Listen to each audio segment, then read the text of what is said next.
Dr. Lee, you talked about the importance of consulting with the government of Papua New Guinea in terms of the programs. What weight does DFAT put on the wishes and priorities of the Papua New Guinean government in determining where you will allocate the priorities for DFAT? Thank you, Senator. Clearly, it's a consultation between the two governments and with community and stakeholder organisations as well. Of course, we can't do everything in Papua New Guinea. There's a lot of development needs in the country, and despite the $600+ million that I spoke about before, that's only a percentage of the Papua New Guinea economy. But yes, we do have a process of consultation for looking at what we can prioritise and how we can work together to meet the requests that come through.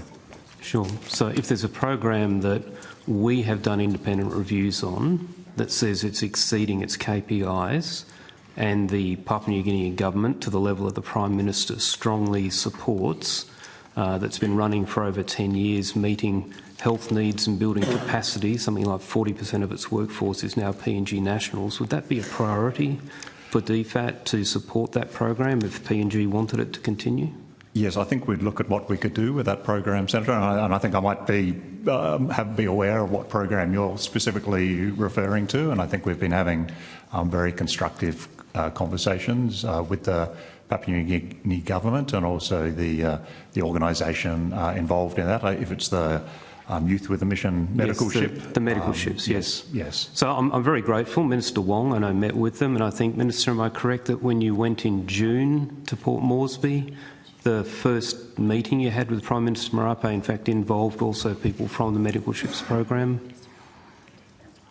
Yes, I just was trying to remember it was the first meeting, but yes, there was. I think you and I discussed this, and there certainly was. I'm trying to recall if it was the bilateral discussion or the ministerial forum where that was discussed, but yes. Yes. So I guess my concern is I'm very grateful for the engagement and the support. There's $1.5 million that the government has offered to extend the life of the medical ship.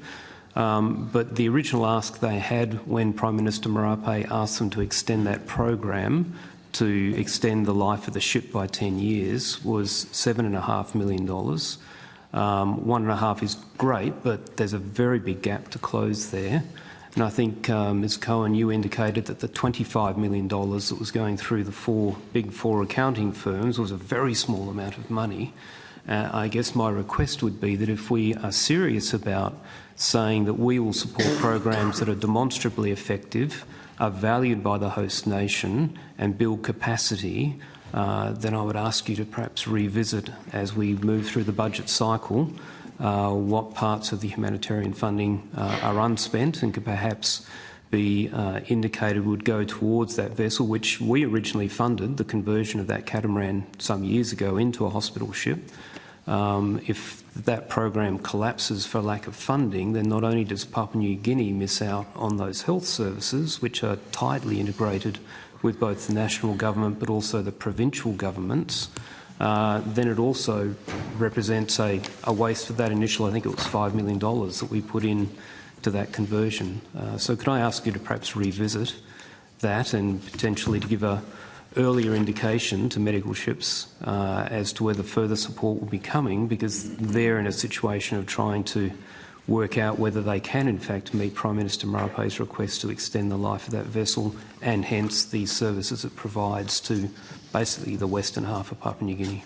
Yeah, thank you, Senator. And we will be having ongoing consultations with Youth with a Mission and the medical ship. We, in addition to the $1.5 million for the refurbishment, as you mentioned, we also do value very much what they're doing, and we do have ongoing contracts with them for some of the primary health care that they're providing, particularly in Western Province, and so those programs are continuing, so we do have an ongoing engagement with them there.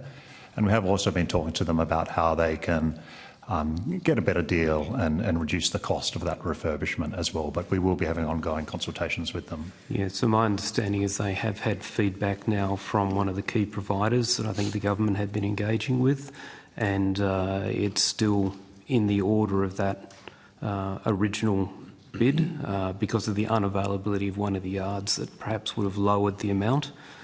So again, for them to continue, they actually need reasonably early indications as to whether funding will be available to complete that refurbishment. So I'll leave it there, but I'm grateful for the engagement and the support. But I think, given Ms Cohen's words, this is a very small amount of funding in the big scheme of things, but it provides healthcare to so many people in the western part of PNG, and it's a specific ask of their Prime Minister for it to continue. It would seem logical for Australia to find a way to help that program continue.